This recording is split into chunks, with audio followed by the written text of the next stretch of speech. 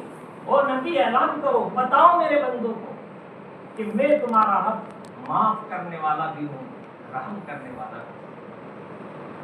کل ابن آدم خطاء وخیر الخطائین التوابون.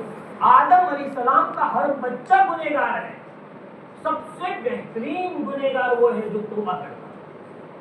لہذا ہمیں بھی حقوق اللہ اور حقوق العباد میں یہ مزاج ہونا چاہیے، ہمیشہ اللہ سے معافی مانگتے رہنا چاہیے.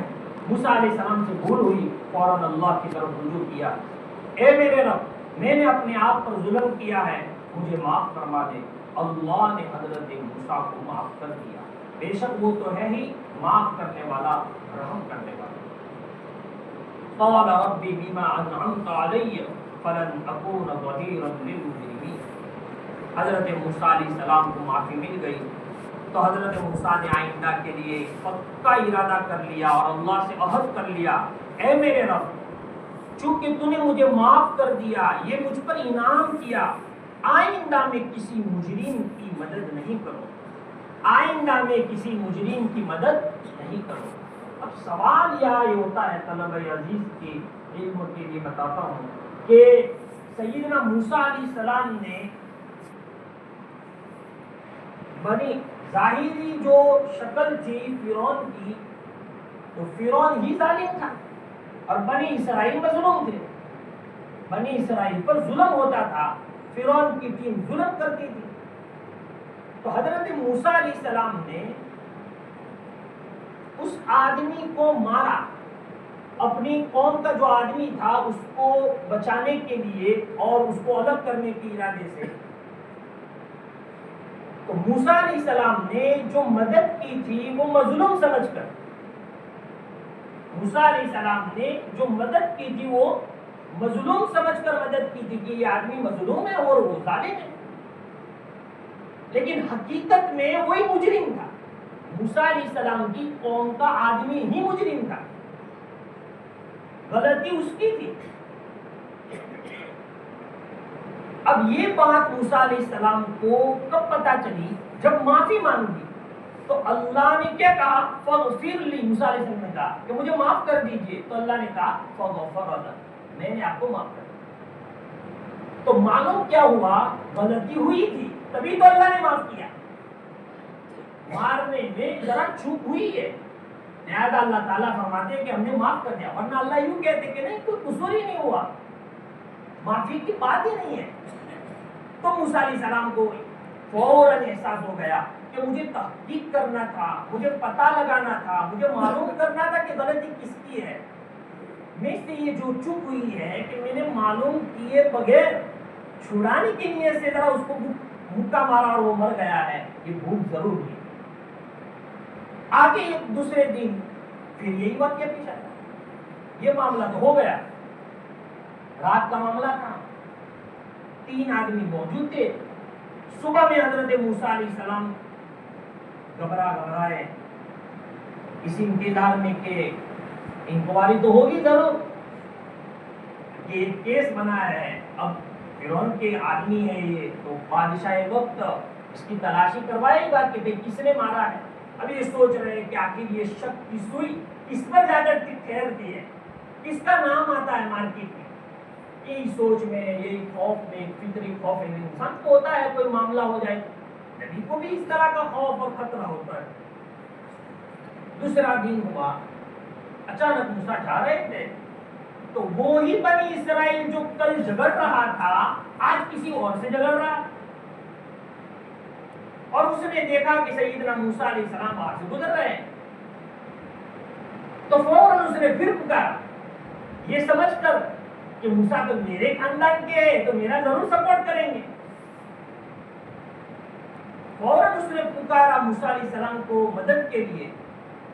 تو حضرت موسیٰ کو اب تو پورا یقین ہو گیا کہ یہی بدماش ہے، کل بھی جھگڑ رہا تھا آج بھی جھگڑ رہا ہے. اس کی فطرت میں جھگڑا موجود ہے، جھگڑنا، لڑنا، یہ اس کی فطرت میں داخل ہے. تو حضرت موسیٰ علیہ السلام نے فوراً اس کو ڈانٹا کہ تم ہی جھگڑالو، گمراہ ہو، تم ہی ہمیشہ شرارت کرتے رہتے ہو. اب یہاں سے بھی ہمیں یہ سبق سیکھنے کو ملتا ہے کہ بعد مرتبہ انسان کا ایک مزاج ہوتا ہے اپنے خاندان کی کھینچنے کا، اپنے کٹم والوں کی ہی بات ماننے کا. ارے بھائی، وہ تیرے کٹم کا آدمی بالکل غلط ہے. ایسے موقع پر ہمیں انصاف سے کام لینا چاہیے. سیدنا موسیٰ کو علم ہو گیا، فوراً اس کو ڈانٹا اپنے خاندان کا کہ بدماش تو تم ہی لگتے ہو.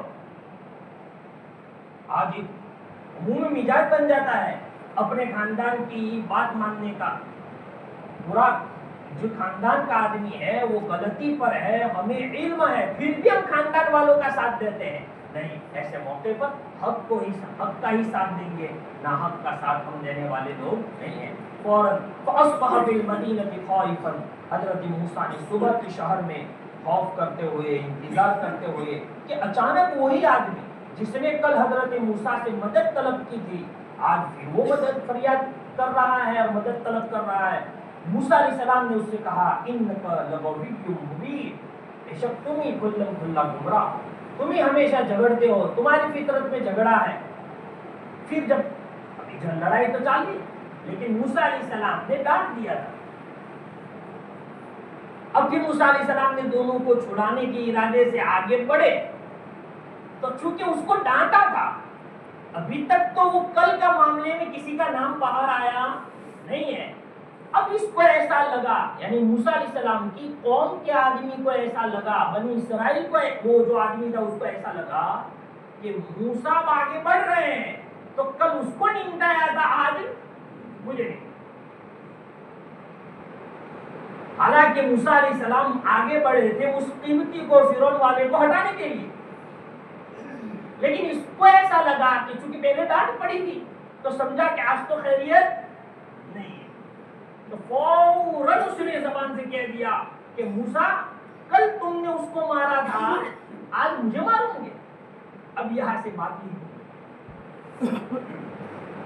یہاں سے بات.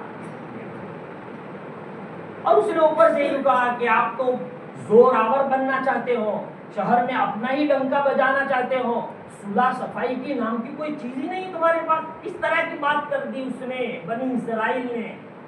تو وہ قیمتی تھا، اس کو پتا چل گیا کہ کل کا جو واقعہ بنا تھا وہ واقعہ موسیٰ کے ہاتھ سے بنا تھا. اب یہ بات فرعون کے محل تک. اب دیکھیے اللہ کیسا نظام بناتا ہے. حضرت موسیٰ کو واقعے کا مین پوائنٹ یہی ہے کہ حضرت موسیٰ کو فرعون کے دربار سے الگ کرنا ہے. اب یہ بات فرعون کے دربار تک پہنچ گئی. فوراً فرعون نے اپنی پارلیمنٹ میں جو ممبر تھے سب کو بلایا مشورے کے لیے اور حکم صادر کر دیا کہ موسیٰ کو گرفتار کیا جائے اور قصاص کو قتل کر دیا. علماء نے لکھا ہے کہ جو کل بات آئی تھی کہ حضرت موسیٰ 33-40 سال کے ہو گئے تو اللہ تعالیٰ نے ان کو قوت فیصلہ، فہم، سمجھ، علم عطا کیا تھا. اب حضرت موسیٰ اپنے اس جوانی کے دور میں یہ فرعون کا سارا سسٹم تو دیکھ رہے تھے کہ یہ کتنا ظلم کرتا ہے اور وہ ہمارے بھائی کتنے مظلوم ہیں. تو حضرت موسیٰ علیہ السلام وہاں جھونپڑیوں میں بنی اسرائیل جا رہتے تھے، وہاں آتے جاتے رہتے تھے اور ان کو تسلی کا سامان کرتے تھے. کہتے تھے ایک دن آئے گا انشاءاللہ ہم ان کے ظلم سے بچ جائیں گے. اب یہ ساری باتیں فرعون کے درباریوں کو کھٹک رہی تھی اور اتنے میں یہ بڑا کیس آ گیا حضرت موسیٰ علیہ السلام کا. تو فوراً قتل کرنے کا حکم صادر کر دیا. پھر جب ارادہ کیا کہ موسیٰ علیہ السلام نے کہ چھڑاوے پکڑے اس آدمی کو جو دونوں کا دشمن ہے، یعنی وہ فرعون جو قوم کا آدمی لڑ رہا تھا، تو وہ بنی اسرائیل کے آدمی نے کہا اے موسیٰ، کیا تم یہ چاہتے ہو کہ مجھے قتل کر دو جیسا تم نے کل ایک نفس کو قتل کیا؟ تم زمین میں بڑا بننا چاہتے ہو؟ اور تم اصلاح کرنا نہیں چاہتے، تمہیں تو صلح صفائی کروانی چاہیے۔ کبھی کبھی اپنوں سے بھی بڑا نقصان پہنچ جاتا ہے۔ موسیٰ کی قوم کا آدمی ہے، اپنوں سے ہی کتنا بڑا نقصان پہنچ رہا ہے حضرت موسیٰ، لیکن یہ سارا سسٹم بولو نا بھائی اللہ کروا کیوں کر رہا ہے؟ حضرت موسیٰ علیہ السلام کو فرعون کے دربار سے کیوں جدا کرنا ہے؟ ان کو نبی والے صفات کے لیے تیار کرنا۔ ہمیں بھی اللہ اپنے گھروں سے جدا کر کے یہاں کیوں لایا ہے؟ اللہ ہمیں بھی کچھ بنانا، اللہ کی ذات سے امید تو رکھیں گے نا، ہاں، ورنہ ہمارے جیسے بہت ہزاروں تھے، لیکن اللہ پاک نے نظر کرم فرمائی اور وہ اپنے گھر کے اپنے بچوں سے اور جو ہے اپنی بیویوں سے اور سب کو پورے خاندان والوں سے الگ کر کے یہاں علی سے اللہ تعالیٰ نے پہنچایا حضرت کی زیر تربیت۔ یہ اللہ ہمیں کچھ دے رہا ہے۔ اب یہاں فرعون کے دربار میں حضرت موسیٰ کے بارے میں مشورہ تو ہو گیا کہ موسیٰ کو گرفتار کیا جائے اور قتل کر دیا جائے۔ اب انہی فرعون کے ممبر آف پارلیمنٹ کے جو لوگ تھے ان میں ایک آدمی حضرت موسیٰ کا خیر خواہ۔ کبھی کبھی اچھوں میں برا ہوتا ہے تو بروں میں اچھا انسان بھی ہوتا ہے۔ پوری دنیا گرم لوگوں سے نہیں بڑی بڑی ہے، ہم جن کو برا سمجھتے ہیں نا ان میں بھی وہ اچھے لوگ ہوتے ہیں۔ اللہ کرے اشارہ سمجھنے والے لوگ ہوں۔ اب وہ اچھا جو انسان تھا وہ دوڑا ہوا ہے، کیونکہ پولیس تو حضرت وہ فرعون نے جو حکم دیا نکل گئی حضرت موسیٰ کی گرفتاری کے لیے۔ اب یہ آدمی فرعون کے دربار کا جو مشورے میں میٹنگ میں شریک تھا، لیکن اس نے چونکہ پتا تھا اس کو کہ موسیٰ تو ہمیشہ انصاف کا ساتھ دیتے ہیں، ہمیشہ تو مظلوموں کی مدد کرتے ہیں، ظالم کو ظلم سے روکنے کی کوشش کرتے ہیں، بڑے اچھے آدمی ہیں، اب ان کو قتل کر دیا جائے گا؟ نہیں نہیں نہیں، ایسا نہیں ہوگا۔ فوراً وہ کسی پتلی گلی سے یعنی کچھ بھاگ کے فوراً موسیٰ کے پاس آیا۔ وجا رجل من اقصى المدینہ یسعی، ایک آدمی شہر کے کنارے سے ہوتا ہوا دوڑتا ہوا آیا، چل کر بھی نہیں، کیونکہ معاملہ بڑا بھیڑ کا ہے، اگر موسیٰ گرفتار ہو گئے تو فوراً۔ اب دیکھو یہ چل کر بھی آ سکتا تھا، لیکن چونکہ موسیٰ علیہ السلام کو یہاں سے ہٹانا ہے تو اللہ تعالیٰ اس کو دوڑا رہے۔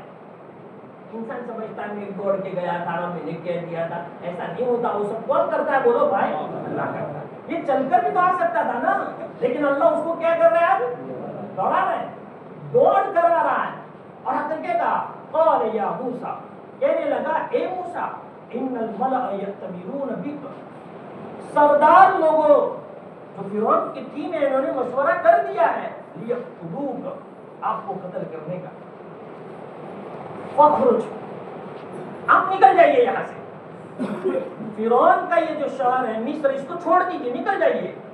انی لک من الناصحین، بے شک میں آپ کا بھلا چاہنے والا ہوں، میں آپ کی ہمدردی میں یہ بات کہہ رہا ہوں۔ آپ یہ بات اس نے اس لیے کہی کہ کہیں موسیٰ یہ نہ سمجھے کہ یہ تو فرعون کا آدمی ہے اور مجھے کہہ رہا ہے بھاگ جائیے، کہیں پھنسا تو نہیں رہا۔ تو اس نے کہا پلیز میری بات مان لیجیے، میں صحیح آپ کی ہمدردی چاہتا ہوں، آپ کی خیر خواہی چاہتا ہوں، میں آپ کا برا نہیں سوچتا، آپ جتنا جلدی ہو سکے بستی چھوڑ کے اب دیکھیے سیدنا موسیٰ علیہ السلام نے اس موقع پر یہ نہیں کہا کہ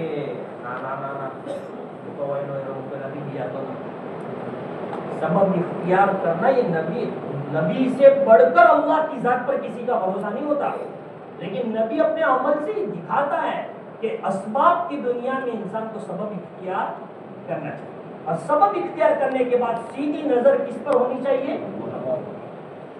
بیمار ہو گئے نہ میں دوا تو لیتا ہی نہیں، تو اللہ پاک نے بیمار کیا وہی ٹھیک کرے گا، نہیں، یہ اسلام کا مزاج نہیں ہے۔ دوا لیں گے اور نظر اللہ پر رکھیں گے، اللہ چھوٹی سی گولی میں مجھے شفا دے دے۔ اے موسیٰ، سردار لوگ آپ کے بارے میں مشورہ کر رہے ہیں کہ وہ آپ کو قتل کر رہے ہیں، آپ نکل جائیے، میں آپ کا خیر خواہ آدمی ہوں۔ فخرج منها خائفا يترقب، سیدنا موسیٰ علیہ السلام اسی وقت مصر سے نکل گئے، ڈر کے مارے انتظار کر رہے کیا ہوگا اب میرے ساتھ۔ کتنی خوف ہر انسان کو ہوتا ہے، کتنا بھی آدمی بہادر کیوں نہ ہو۔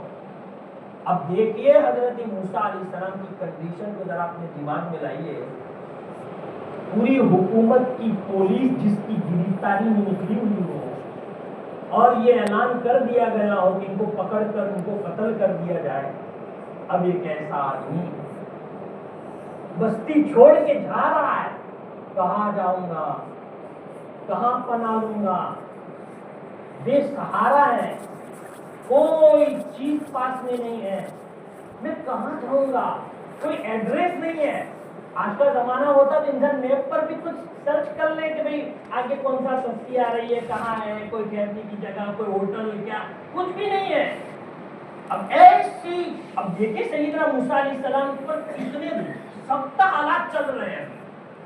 ایسے موقع پر ایک نبی نے جو عمل کیا ہے، ہمیں بھی حالات کے زمانے میں وہی عمل کرنا ہے۔ کیا عمل کیا؟ جب انسان زیادہ حالات میں پھنستا ہے تو سب سے بڑا ہتھیار ہمارے پاس کیا ہوتا ہے بولو؟ دعا ہوتی ہے۔ فوراً دعا کی، ربی نجنی من القوم الظالمین، اے میرے رب ظالم لوگوں سے مجھے بچا دیجیے۔ ربی نجنی من القوم الظالمین، یہ دعا کرتے جا رہے ہیں اور بستی چھوڑ کے نکل گئے۔ کہاں جا رہے ہیں کچھ پتہ نہیں، لیکن دعا کر رہے ہیں ربی نجنی من القوم الظالمین، اللہ میں بے قصور آدمی ہوں، ابھی یہ لوگ مجھے گرفتار کر لیں گے تو مجھے قتل کر دیں گے۔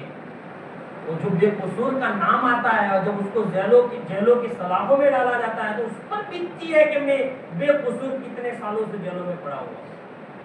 بے قصور آدمی ہوتا ہے اور اس کا نام جب پبلک میں آتا ہے تو انسان کو کیا بیتتا ہے۔ سیدنا موسیٰ علیہ السلام دعا کرتے جا رہے ہیں رب نجنی من القوم الظالمین۔ اب اس دعا کو یہاں یاد رکھیے گا، آگے جا کر اس کی ضرورت پڑے۔ اللہ دعا کتنی قبول کرتا ہے اور کیسی قبول کرتا ہے، یہ بات جہاں آگے آ کر میں بتاؤں گا۔ دعا مانگ رہے موسیٰ علیہ السلام رب نجنی من القوم الظالمین، نجی امر کا صیغہ ہے، مجھے بچا دیجئے ظالم لوگوں سے۔ فلما توجہ تلقاء مدین، مصر سے نکل تو گئے، دماغ میں کیا سوچ رہے ہیں کیا ہوگا، ڈر رہے ہیں کہیں پکڑا نہ جاؤں، اور دعا کر رہے رب نجنی من القوم الظالمین۔ تو مدین کی طرف چل گئے۔ مصر سے مدین 8 یا 10 دن کی مسافت کا راستہ ہے، ایک انسان پیدل چل رہا ہو تو 10 دن لگے، چل گئے۔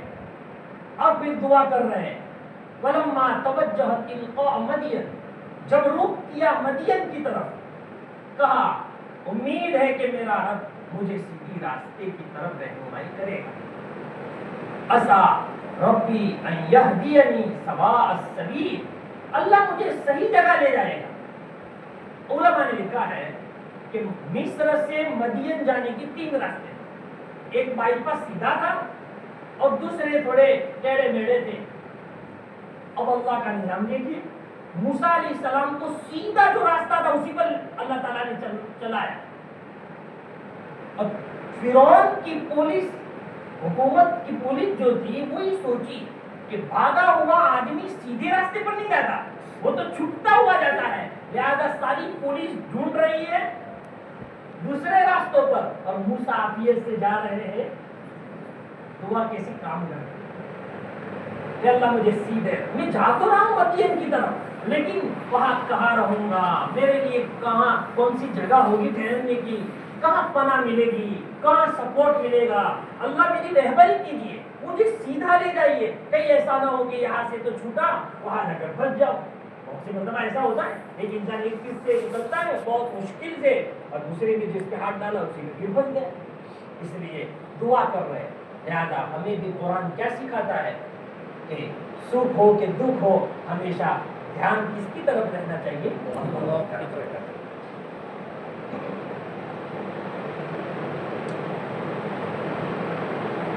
فلما ورد ماء مدین، مدین پہنچ گئے، اب بتاؤ کیا عالم ہوگا، بھوکے ہیں، پیاسے ہیں، خوف ہے، ٹینشن ہے، اور کتنے دنوں کی مسافت کا یہ سفر ہے، آخر مدین تو پہنچ گئے۔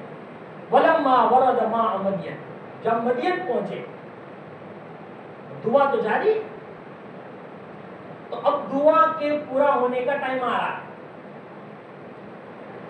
دیکھا کہ مدین جہاں آیا وہاں ایک حوض، اواڑا کنواں بنا ہوا ہے، لوگ اپنے اپنے جانور، بکریاں، گائے، بھینس، جو بھی جانور ہو ان کو لا کر پانی پلاتے۔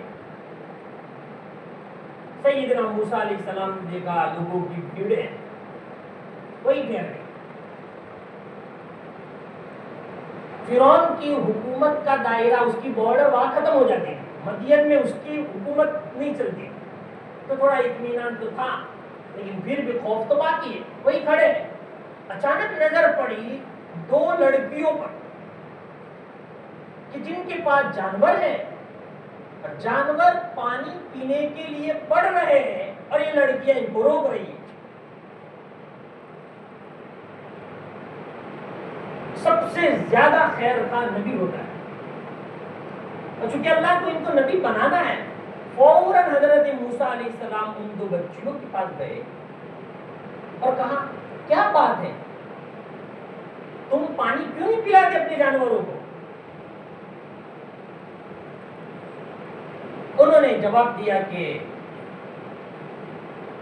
ہم عورت ذات ہیں یا مرد سب بھیڑ میں لگے ہوئے ہیں، ہم نہیں چاہتے کہ ان کے ساتھ مل جل کر پانی پلاوے تو اختلاف ہو جائے گا، مردوں کے ساتھ ہمارا ملنا جلنا ہو جائے گا، ہم اپنے جانور کو روکے ہوئے ہیں، جب یہ مرد حضرات پانی پلا کر جانوروں کو چلے جائیں گے تو پھر ہم اپنی بکریوں کو اور اپنے جانوروں کو پانی پلائیں۔ اور ہمارے ابا بہت بوڑھے ہیں، اس لیے ہمیں پانی پلانے آنا پڑتا ہے، گھر میں دوسرا کوئی مرد نہیں۔ اللہ اکبر! جوان عورت کا یا کسی بھی عورت کا ایک غیر محرم سے بات کرنے کا کیا انداز ہو سکتا ہے، ان دو بچیوں نے یہاں پہ سکھایا۔ کیسی تربیت کی ہوگی ان کے والد محترم نے۔ ان کے والد اصل میں صاحب نظر، بڑے دور اندیش، صاحب فراست، ایک بہت اللہ کے نیک بندے تھے۔ بعض مفسرین حضرت شعیب علیہ السلام کا نام لیتے ہیں، حضرت مفتی سعید صاحب فرماتے ہیں کہ یہ ذرا دلیل سے ثابت نہیں۔ خیر، ہم یہی کہیں گے کہ ایک صاحب نظر اور ایک بہت بڑے لمبی فراست والے اور بہت دانا، سمجھدار، ہوشیار ایک اللہ کے نیک بندے تھے۔ ایسی تربیت کی تھی اپنی جوان بچیوں کی کہ جانور پانی پینا چاہتے ہیں، تذودان کا لفظ قرآن میں آیا کہ وہ روک رہی ہے، جانے نہیں دے رہے، اور حضرت موسیٰ نے سوال کیا تو ایک ہی لائن میں سب جواب دے دیا۔ یہاں سے سیکھنے ملا کہ اگر غیر محرم سے بات کرنی پڑے تو ایک عورت کو کیسے بات کرنی چاہیے، زیادہ سوال جواب، زیادہ کہاں گئے، کیوں گئے، کب آئیں گے، ایسا نہیں ہونا۔ فوراً ایک لائن میں جواب دے دیا ان دو بچیوں نے کہ بھئی مرد حضرات ہیں، وہ چلے جائیں گے تو پھر ہم پانی پلائیں گے، اور ہم کیوں آئے ہیں، ہمارے ابا بہت بوڑھے ہیں، گھر میں اور کوئی بھائی، کوئی جوان نہیں ہے کہ جو بکریوں کی چرا سکے اور پانی پلا سکے، مجبوری میں ہمیں آنا پڑا۔ علماء نے اس آیت سے بڑے مسائل نکالے۔ وَلَمَّا وَرَدَ مَاءَ مَدْيَنَ، اور جب مدین کے پانی کی جو جگہ تھی وہاں موسیٰ علیہ السلام پہنچے، وجد علیہ امۃ من الناس، تو اس پانی کی اواڑے پر، اس حوض پر، اس کنویں پر لوگوں کی ایک بڑی بھیڑ پائی، یسقون، جو پانی پلا رہے تھے اپنے اپنے جانوروں کو۔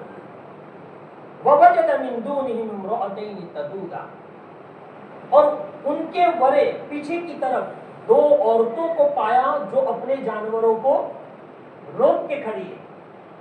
سیدنا موسیٰ علیہ السلام کے اندر کی ہمدردی کا اور خدمت کی جو شوق ہوتا ہے، وہ جذبہ پڑتا تو فوراً آئے، قال ما خطبکم، تمہارا کیا حال ہے، تم کیوں کیوں پانی نہیں پلاتے؟ کیا وجہ ہے؟ قالتا لا نسقي حتى يصدر الرعاء وابونا شيخ كبير۔ ان دونوں نے کہا کہ ہم پانی نہیں پلاتے جب تک یہ چرواہے لوگ، یہ مرد لوگ پانی پلا کر واپس نہیں چلے جائیں۔ جب وہ واپس چلے جائیں گے تو ہم پانی پلائیں گے۔ وابونا شیخ کبیر، اور ہمارے ابا بہت زیادہ بوڑھے ہو گئے ہیں، وہ خود آ نہیں سکتے، گھر میں کوئی دوسرا مرد نہیں ہے، لہذا ہمیں آنا پڑتا ہے۔ بچوں کو کیسے بات کرنا یہ بھی تربیت کا ایک حصہ ہے، یہ سکھانا پڑتا ہے۔ بیٹا تمہارے چچا گھر پر آئے، باپ کی نظر ہونی چاہیے کہ بچے میرے اپنے چچا کے ساتھ کس طرح بات کرتے ہیں۔ پھوپھی گھر پر آئی تو کیسے بات کرتے ہیں۔ کوئی اور رشتے دار آ گیا، مہمان آیا تو اس سے لڑکے کس طرح بات کرتے ہیں۔ تربیت کرنے والے ایسی تربیت کرتے ہیں، یہ بڑا مشکل فن ہے، اس کو سیکھ کر کرنا پڑتا ہے۔ حضرت مولانا ذوالفقار صاحب رحمۃ اللہ علیہ، اللہ ان کی قبر کو نور سے منور فرمائے، وہ اپنے ایک بیان میں کہتے ہیں کہ پاکستانی ایک عالم کسی جگہ مہمان بن کر گئے تو وہاں میزبان نے اپنے ایک 8 یا 9 سالہ لڑکے کو ان کی خدمت میں رکھ دیا کہ بیٹا تمہیں ان کی خدمت کرنی۔ اب وہ بچہ مشین کی طرح کام کرے، وقت پر پریس کر کے کپڑے رکھ دے، وقت پر نہانے کے لیے گرم پانی نکال دے، وقت پر جوتوں کو پالش کر دے، وقت پر کھانا لا کر رکھ دے، وقت پر برتن اٹھا لے، وقت پر بستر بچھا دے، 1 منٹ خراب نہ کرے۔ اب یہ جو اللہ والے تھے انہوں نے بہت کوشش کی کہ یہ بچہ عجیب، ان کے ماں باپ نے اس کی تربیت کی ہے، 1 منٹ ضائع نہیں کرتا، ہر کام فٹافٹ کر کے اپنے کام سے نکل جاتا ہے، رکتا ہی نہیں ہے۔ آخر ایک دن وہ بچہ کسی کام سے آیا تو انہوں نے جھٹ سے پوچھ لیا، اب میں بتاتا ہوں کہ ماں باپ بچوں کو بولنا کیسے سکھائیں۔ اب جھٹ سے انہوں نے پوچھ لیا، او بیٹا تم سب سے بڑے ہو؟ کیا پوچھا؟ ارے بولو نا بھائی، تم سب سے بڑے ہو؟ تو وہ بچہ شرما گیا اور شرم کے مارے سر جھکا لیا اور شرماتا شرماتا دیوار سے لگ گیا اور کہنے لگا، انکل سچی بات تو یہ ہے اللہ سب سے بڑے ہیں، ہاں بھائی بہنوں میں میری عمر زیادہ ہے۔ اللہ اکبر! اس ماں باپ نے کتنا سکھایا ہوگا، کیسا سمجھایا ہوگا کہ دنیا میں سب سے بڑی ذات تو اللہ کی۔ اب وہ یہ اللہ والے کی لفظ، بیٹا تم سب سے بڑے ہو، تو شرما گیا کہ مجھے سب سے بڑا کہہ دیا انہوں نے۔ کہا انکل سچی بات تو یہ ہے اللہ سب سے بڑے ہیں، ہاں بھائی بہنوں میں میری عمر زیادہ ہے۔ والدین جب سمجھدار ہوتے ہیں اور بچوں کی تربیت پر نظر رکھتے ہیں، جیسے آپ کو حضرت نے بیان کیا تھا حضرت مولانا محمد زکریا رحمۃ اللہ علیہ کے تعلق سے، ان کے والد گرامی بڑی پکڑ کرتے تھے۔ ایک مرتبہ مولانا یحییٰ صاحب نے کہا، بیٹا زکریا تکیہ لاؤ۔ چھوٹا بچہ ہوتا ہے، زکریا کہتے ہیں، میں نے کہا ابا میرے والا لاؤں کہ آپ کے والا؟ تو وہاں ادھر آؤ، اور پھر پٹائی کی، کہا کب سے کہنے لگا میرا تیرا سب اللہ کا ہے۔ ہمارے گھر کا نظام دیکھیے اور اللہ والوں کے گھر کا نظام۔ بچے تو جانوروں کی بھی ہوتے ہیں، بچے تو غیر مسلم بھائیوں کی بھی ہے، پھر مسلمانوں کے بچوں میں کوئی فرق تو ہونا چاہیے نا۔ سب سے بڑی ذمہ داری ہے ہم ان کا پیٹ تو بھر دیتے ہیں، ہم ان کے 2 سے 5 جوڑی کپڑے لا کر دے دیتے ہیں، ہم ان کی ضرورت کا پورا کام ہفتے دن بھر کھیتوں میں کام کرتے بچوں کے لیے، لیکن میرے بھائیوں جو سب سے اہم ضرورت ہے بچوں کی صحیح تربیت، اس کے تعلق سے ہم بے فکر ہیں۔ ہم خود جانتے نہیں ہیں تربیت کے اصول، اور نہ ایسے لوگوں کے پاس اپنے بچوں کو لے جاتے ہیں کہ جو تربیت کرنا چاہتا ہے۔ یہ ایک فن ہے، یہ ایک ہنر ہے، اس کو سیکھ کر کرنا پڑتا ہے۔ بغیر سیکھے اور بغیر سمجھے انسان کسی کی تربیت نہیں کر سکتا۔ اللہ تعالیٰ ہمیں ایسا باپ بنائے کہ ہم خود بھی ہماری تربیت کی فکر کریں اور اپنے بچوں کی بھی تربیت۔ بہت سمجھدار ہے وہ لوگ جو بچپن سے اپنے بچوں کو اللہ والوں کے پاس لے جاتے ہیں، بٹھاتے ہیں ان کے پاس، ادب سکھلاتے ہیں، مہمانوں کے آنے پر اپنی بچیوں کو مہمانوں کی خدمت پر تیار کرتے ہیں، اور یہ اس طریقے سے اپنے بچوں کی دینی اور ایمانی بہترین تربیت کرتے ہیں۔ اللہ تعالیٰ ہمیں بھی اپنے بچوں کے حق میں مثالی تربیت کرنے والا باپ بنائے۔